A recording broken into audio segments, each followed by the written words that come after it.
Kita semua yang diberkati dan dikasihi oleh Tuhan kita Yesus Kristus, terima kasih sudah klik video ini untuk menonton video saya. Memang berat mengembangkan channel seperti ini, tetapi terima kasih banyak bagi teman-teman semua yang terus mengikuti dan menonton video-video saya. Dan teman-teman yang diberkati Tuhan, pada kesempatan kali ini saya akan menanggapi pernyataan dari Pendeta Gilbert Lumindong di dalam sebuah cuplikan video yang beredar, yang saya tahu bahwa video itu ditujukan kepada seorang hamba Tuhan, yaitu Pendeta Stephen Tong. Teman-teman semua bisa lihat video khotbah Pendeta Stephen Tong saat menegur pendeta-pendeta palsu di channel saya yang saya baru upload kemarin. Sebelum saya menanggapi, mari kita lihat dulu cuplikan video dari Pendeta Gilbert Lumindong. Hari Senin kita membahas tentang Allah melihat. Nah, hari-hari ini saya nggak tahu kenapa dan saya sangat miris melihatnya. Ada saja orang-orang yang dengan ponggahnya, dengan angkuhnya gitu, lalu menantang, mana pendeta-pendeta yang berdoa buat mujizat, berdoa buat mujizat. Saudaraku yang kasih dalam Tuhan, buat saya itu orang-orang yang berhati busuk dan menggunting dalam lipatan. Artinya gini, di saat seperti ini orang sedang butuh kekuatan. Boleh nggak dalam kasih, dalam segala kerendahan hati saya bicara kepada hamba-hamba Tuhan, mau saudara lebih senior dari saya kah, mau saudara hamba-hamba Tuhan muda kah, mari kita sebagai sesama hamba Tuhan stop menggunting dalam lipatan, stop jadi orang-orang berhati busuk. Di saat-saat seperti ini orang sedang membutuhkan doa, orang sedang membutuhkan kekuatan, orang sedang membutuhkan damai. Stoplah keliaran hatimu untuk mengkritik, menyerang. Engkau terlalu ponggah, engkau terlalu merasa diri yang paling hebat, paling benar. Selalu saya bilang, orang kalau di hatinya ada hati Tuhan, orang kalau di hatinya ada kasih, di saat-saat seperti ini kita saling mengasihi. Udahlah, yang lain-lain kita tinggalin dulu lah, kesombongan kita, pengetahuan teologi kita yang hebat-hebat, udah kita tinggalin dulu deh. Sekarang kita saling memperhatikan dulu, kita saling mengasihi dulu. Saudaraku yang kasih dalam Tuhan, saya ambil contoh gini.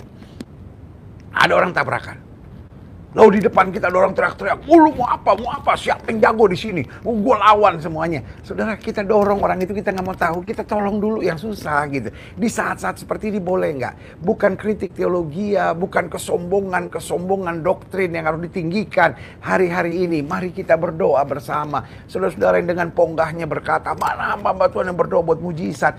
Sorry ya, mulutmu kotor, hatimu tidak bersih. Kenapa? Dokter saja, dokter ahli saja hari-hari ini menangani pasien COVID-19, selalu dia ngomong begini, Pak, Bu, doa ya Pak, doa ya Bu, hanya mujizat yang bisa tolong ibu. Saudara, saya menangis dengarnya. Ada beberapa teman bersaksi sama saya, ada beberapa teman sharing, mereka adalah orang yang kena COVID-19 lalu sudah sembuh, dan mereka bilang, waduh, dokter-dokter saja sekarang sambil merawat, perawat-perawat selalu ingatin, Pak, doa ya Pak, doa ya Bu, hanya doa yang bisa buat mujizat, hanya doa. Karena COVID-19 ini belum ada obatnya yang pas. Yang hanya kita bisa percaya adalah kuasa Tuhan, kuasa doa, kuasa Tuhan, kuasa doa. Karena itu saudara yang kasih dalam Tuhan, dalam kasih Tuhan, saya ingatkan rekan-rekan hamba Tuhan, kalau saudara memang tidak suka dengan pelayanan mujizat, it's okay. Nanti setelah COVID-19 lu mau nyerang teologi siapapun silahkan. Tapi hari-hari ini mari kita topang dalam doa dulu. Mari kita bersatu dulu, bergandengan tangan. Tahukah saudara, banyak orang sudah capek dengan hamba Tuhan satu nyerang hamba Tuhan lain. Dibutuhkan sekarang kasih, dibutuhkan sekarang saling menguatkan, dibutuhkan umat yang atasnya namaku disebut merendahkan diri, berdoa dan mencari wajah Tuhan, bukan dengan ponggahnya, dengan sombongnya saling menyerang, menonjolkan teologi kami yang paling baik, doa kami yang paling luar biasa, cara kami yang paling benar. Stop! Anda sudah dikuasai oleh roh kegelapan. Sebagai hamba Tuhan, saya hanya mengingatkan dalam kasih Tuhan. Mari yuk, di saat-saat seperti ini semua merendahkan diri yuk. Gak usah bangga dengan diri dan merasa saya. Saudara yang kasih dalam Tuhan, ini saatnya apapun. Tuhan Yesus. Jemaat sedang tidak butuhkan pendeta. Jemaat sedang butuhkan kuasa Tuhan. Jemaat sedang butuhkan lawatan Tuhan. Jemaat sedang butuhkan mujizat Tuhan. Biarlah kita hamba-hamba Tuhan menurunkan ego dan kesombongan kita. Biar kita mengembalikan segalanya pada Tuhan, pada Tuhan. Karena saudaraku yang kasih dalam Tuhan, sekarang bahkan Tuhan tutup mimbar-mimbar gereja kok. Iya kan? Artinya apa? Tuhan lagi nggak butuh hamba-hamba Tuhan. Tuhan butuh kuasanya diberitakan. Jadi saudara yang kasih dalam Tuhan, mari gedung-gedung gereja kita sudah tertutup. Apalagi kita masih juga mau menyerang hamba-hamba Tuhan. Kita masih mau menonjolkan teologi kita. No, ini waktunya kita merendahkan diri, merendahkan diri. Sekali lagi sebagai hamba Tuhan yang mengasihi pekerjaan Tuhan, yang mengasihi kesatuan tubuh Kristus dengan segala kerendahan hati. I beg you, saya mengemis kepada saudara. Mari kita bersatu. Mari kita bersatu, mari kita bersatu, mari kita bersatu. Hanya dengan kita bersatu dan merendahkan diri, ada kuasa Tuhan, ada berkat Tuhan, ada mujizat Tuhan. Dan kalau hari-hari ini saudara dapat sharing dari hamba-hamba Tuhan yang kritik sana, kritik sini, delete saja. Nggak usah saudara broadcast lagi, nggak usah saudara sampaikan lagi. Sudah. Itu orang-orang lagi stres, saudara. Itu orang-orang yang kebanyakan post power syndrome, orang-orang yang juga lagi bingung, mungkin dia juga habis bahan, ya kan? Karena orang kalau hatinya dipenuhi dengan firman Tuhan, yang keluar dari firman Tuhan. Tapi kalau hatinya penuh kepahitan, yang keluar kritik, bentakan, makian, serangan kiri kanan. Karena memang hatinya begitu. Karena Yesus bilang apa yang dari dalam akan terpancar keluar. Jadi kalau hati kita penuh firman, yang keluar adalah firman. Hati kita penuh kasih, yang keluarlah kasih. Hati kita penuh dengan Injil, yang keluar adalah roh penginjilan. Tapi saudaraku, kalau hati kita penuh kebusukan, hati kita penuh dengan kepahitan, hati kita penuh dengan kesombongan, kita merasa diri kita yang paling benar, maka itu juga akan keluar kritik sana, kritik sini, membanggakan diri dan teologianya sendiri. Kita sudah melihat cuplikan video dari Pendeta Gilbert Gumeindong. Dan pertama saya mau mengatakan bahwa saya juga heran dengan Bapak Pendeta Gilbert. Dan saya miris melihatnya, di mana Bapak Pendeta Gilbert agak tidak setuju jika ada saling mengkritik dan dikritik dalam kekristenan. Tetapi menurut saya, itu wajar-wajar saja dan alkitabiah Pak Pendeta. Dan memang wajar juga jika ditanya, mana pendeta yang sering buat doa, buat mujizat, berdoa buat mujizat. Kenapa? Karena pada saat situasi aman, damai, tentram, pendeta-pendeta kebanyakan membuat KKR kesembuhan. Tetapi pada saat keadaan begini, masa malahan menghilang. Katanya bisa buat mujizat, katanya dapat penglihatan, katanya dapat mimpi, katanya naik turun surga, bicara langsung dengan Tuhan. Kok menghilang? Saya juga ingin mengatakan, boleh enggak saya menyampaikan ini walaupun saya masih junior, Bapak Pendeta senior, saya juga bukan seorang pendeta, saya hanya anak muda biasa. Nah, yang kedua, Bapak Pendeta mengatakan bahwa pendeta yang menantang mana pendeta buat mujizat, mana pendeta buat mujizat, hatinya busuk. Saya tidak setuju. Kenapa? Karena bagi saya ini adalah saat-saat penting di mana pendeta-pendeta yang sering membuat KKR kesembuhan harus membuktikan bahwa mereka memang betul-betul dari Tuhan. Saya ingat dengan kisah Nabi Elia ketika melawan nabi-nabi Baal di Gunung Karmel. Di situ, di depan mata semua bangsa Israel, dia menyuruh nabi-nabi Baal berdoa kepada Baal agar menurunkan api ke korban bakaran mereka. Dalam 1 Raja-Raja pasal 18 ayat 27. Pada waktu tengah hari, Elia mulai mengejek mereka, katanya, panggillah lebih keras, bukankah dia Allah? Mungkin ia merenung, mungkin ada urusannya, mungkin ia bepergian, barangkali ia tidur dan belum terjaga. Nah, di sini, apakah Nabi Elia hatinya busuk dan menggunting dalam lipatan? Apakah Elia tidak punya kasih? No, justru Elia hendak membuktikan bahwa nabi-nabi itu adalah nabi palsu. Dan pada waktu sekarang ini adalah waktu yang tepat bagi jemaat-jemaat Tuhan melihat mana pendeta-pendeta yang memang berasal dari Tuhan dan mana pendeta-pendeta palsu yang hanya membodohi jemaat.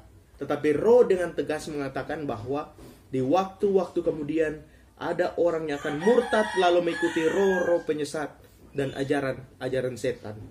1 Timotius pasal 4 ayat 6. Dengan selalu mengingatkan hal-hal itu kepada saudara-saudara kita, engkau akan menjadi seorang pelayan Kristus Yesus yang baik, terdidik dalam soal-soal pokok iman kita dan dalam ajaran sehat yang telah kau ikuti selama ini. Nah, apakah Paulus hatinya busuk? Tidak. Apakah Paulus tidak mempunyai kasih? Tidak juga. Karena mengingatkan jemaat dan menegur nabi-nabi palsu adalah salah satu pekerjaan hamba-hamba Tuhan yang benar. Saya jadi curiga jika ada hamba-hamba Tuhan yang main terima semua ajaran, tidak menyeleksi terlebih dahulu. Jangan-jangan ia yang nabi palsu. Ibrani pasal 13 ayat 9. Janganlah kamu disesatkan oleh berbagai-bagai ajaran asing. Sebab yang baik ialah bahwa hati kamu diperkuat dengan kasih karunia, dan bukan dengan berbagai makanan yang tidak memberi faedah kepada mereka yang menuruti aturan-aturan makanan macam itu. Ketiga, saya tidak setuju jika di saat seperti ini harus diam, jangan mengkritik, harus kasih. Kenapa? Karena nabi-nabi palsu pasti juga bergerak pada saat seperti ini. Apakah jika orang mengkritik, ia tidak mempunyai kasih? Saudara-saudaraku yang kekasih, janganlah percaya akan setiap pro, tetapi ujilah roh-roh itu, apakah mereka berasal dari Allah, sebab banyak nabi-nabi palsu telah muncul dan pergi ke seluruh dunia. Apakah Rasul Yohanes tidak punya kasih? Tidak. Apakah Rasul Yohanes angkuh, sombong, dan congkak? Tidak juga. Yohanes adalah Rasul kasih. Justru lewat Rasul kasih, Roh Kudus bekerja kepada ia, beritahu kepada gereja, kepada saudara-saudaraku yang kekasih, jangan terima setiap pro, jangan percaya akan setiap pro, tetapi ujilah roh-roh itu. Saudara-saudaraku yang kekasih, kasihilah setiap pro, karena semua roh sama saja. Di dalam kasih tidak boleh mengkritik, tidak boleh uji, semua sama. Apa begitu? Alkitab mengatakan dengan jelas, jangan percaya akan setiap pro, jangan terima setiap pro, tetapi ujilah ajaran-ajaran yang ada. Ini bukan ajaran Stephen Tong, ini bukan ajaran saya, ini adalah ajaran kitab suci. Justru saya mau mengatakan bahwa ujilah setiap ajaran, jangan main terima-terima saja. Keempat, pendeta mengatakan secara implisit bahwa pendeta yang mengatakan mana pendeta yang buat mujizat, mana pendeta yang buat mujizat, mulutnya kotor, hatinya tidak bersih. Menurut saya tidak, Pak Pendeta. Kita lihat saja Alkitab dasarnya apakah mengkritik dan mengingatkan jemaat bahwa ada banyak ajaran palsu adalah bukti bahwa hati kotor. 2 Timotius 3 ayat 9. Tetapi sudah pasti mereka tidak akan lebih maju, karena seperti dalam hal Yanes dan Yambres, kebodohan mereka pun akan nyata bagi semua orang. Apakah Paulus mulutnya kotor? Tidak. Yeremia 23 ayat 17. Mereka selalu berkata kepada orang-orang yang menista firman Tuhan, kamu akan selamat. Dan kepada setiap orang yang menguti kedegilan hatinya mereka berkata, malapetaka tidak akan menimpa kamu. Yeremia 23 ayat 18. Sebab siapakah yang hadir dalam dewan musyawarat Tuhan, sehingga ia memperhatikan dan mendengar firman-Nya? Siapakah yang memperhatikan firman-Nya dan mendengarnya? Ada begitu banyak ayat kitab suci yang mengatakan bahwa tegurlah, kritiklah, ujilah hamba-hamba Tuhan, apakah mereka benar atau tidak. Bukan karena stres, bukan karena kepahitan, bukan karena mulut kotor, bukan karena angkuh, bukan karena sombong, bukan karena tak punya kasih, tetapi ini adalah bagian dari kebenaran Alkitab sesungguhnya. Kelima, bahwa memang saya yakin bahwa pendeta Stephen Tong tidak anti mujizat, pendeta reform lainnya tidak anti mujizat, bahkan saya sendiri tidak anti mujizat sama sekali.